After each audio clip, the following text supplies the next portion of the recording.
Hello friends, welcome to Tash Beauty Recipe. இன்னைக்கு வீடியோல ஜலதோஷம், சளி, இருமல், தொண்டை வலி, மூக்கடைப்பு, தலைவலி, காய்ச்சல், உடல் சோர்வு இந்த மாதிரியான பிரச்சனைகளை சரி செஞ்சு நம்மளோட சுறுசுறுப்பா மாத்தக்கூடிய ஒரு கசாயம் வீட்லயே எப்படி செய்யறதுன்றது தான் பார்க்க போறோம். இப்போ இந்த கசாயம் செய்யறதுக்கு தேவையான பொருட்கள் என்னென்ன அப்படிங்கறத பார்க்கலாம். இதுக்கு நான் ஃபர்ஸ்ட் வெத்தலை எடுத்துக்க போறேன். வெத்தலை பாத்தீங்கன்னா சளி, இருமல், மூச்சுக்குழல் அலர்ஜி, ஆஸ்துமா போன்ற நோய்களுக்கெல்லாம் ஒரு இயற்கையான மூலிகை. இந்த கசாயம் செய்யறதுக்கு நமக்கு 2 வெத்தலை தேவைப்படும். ஸோ 2 வெத்தலை எடுத்து வச்சுக்கோங்க.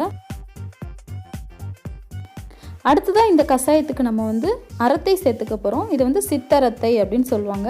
இது நாட்டு மருந்து கடைகள்லையும் டிபார்ட்மெண்ட் ஸ்டோர்ஸ்லையுமே நமக்கு இப்போலாம் தாராளமாக கிடைக்குது. இந்த சித்தரத்தை பார்த்திங்கன்னா நம்மளோட உடலில் உள்ள சளியை ஏற்படுத்தக்கூடிய ஸ்ட்ரெப்டோகாக்கஸ் வகை பாக்டீரியாக்களை அழித்து நம்மளோட உடம்பில் நோய் எதிர்ப்பு சக்தியை அதிகப்படுத்தும். சளியால் ஏற்படக்கூடிய அனைத்து பிரச்சனைகளையும் சரி பண்ணுறதுக்கு இந்த சித்தரத்தை ஒரு அருமையான மருந்து. இருமலால் வரக்கூடிய அந்த நெஞ்சு வலி, தொண்டை வலி, தொண்டை புண், உடல் வலி எல்லாத்தையுமே சரி பண்ணக்கூடியது. அடுத்ததாக இது கூட 10 துளசி இலைகள், அப்புறம் 10 மிளகு எடுத்துக்க போகிறோம். இப்போ ஒரு சில்வர் பாத்திரம் எடுத்துக்கலாம். இதில் 1 கப் அளவுக்கு தண்ணீர் சேர்த்துக்கலாம்.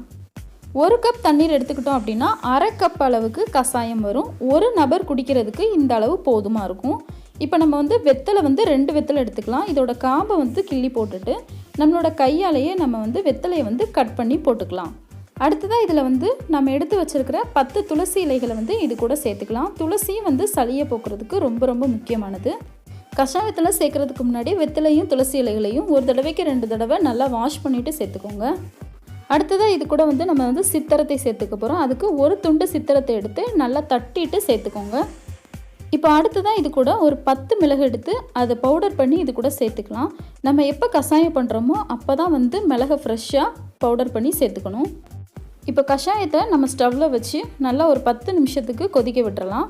இது நல்லா கொதித்து பாதியாக வற்றினதுக்கப்புறமா வடிகட்டி எடுத்துக்கலாம். இப்போ நம்மளோட கஷாயம் ரெடி ஆயிடுச்சு.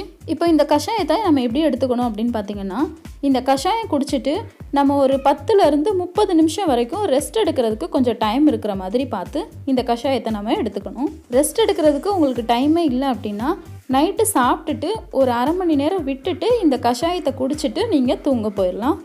சளிக்கு நம்ம என்ன தான் இங்கிலீஷ் மருந்து எடுத்தாலும் நம்மளோட உடலில் அங்கங்கே சளி தேங்கிரும், வெளியேறாது.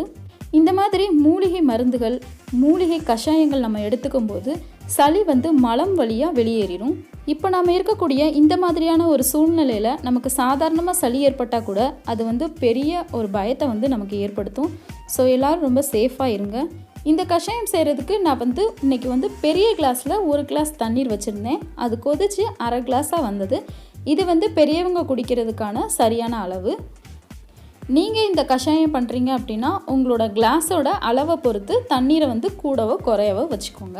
நம்மளோட உடலில் உள்ள சளியால் ஏற்பட்ட எல்லா தொந்தரவுகளையும் சரி செஞ்சு நோய் எதிர்ப்பு சக்தியை வளர்க்கக்கூடிய இந்த கஷாயத்தை நீங்களும் ட்ரை பண்ணி பாருங்கள்.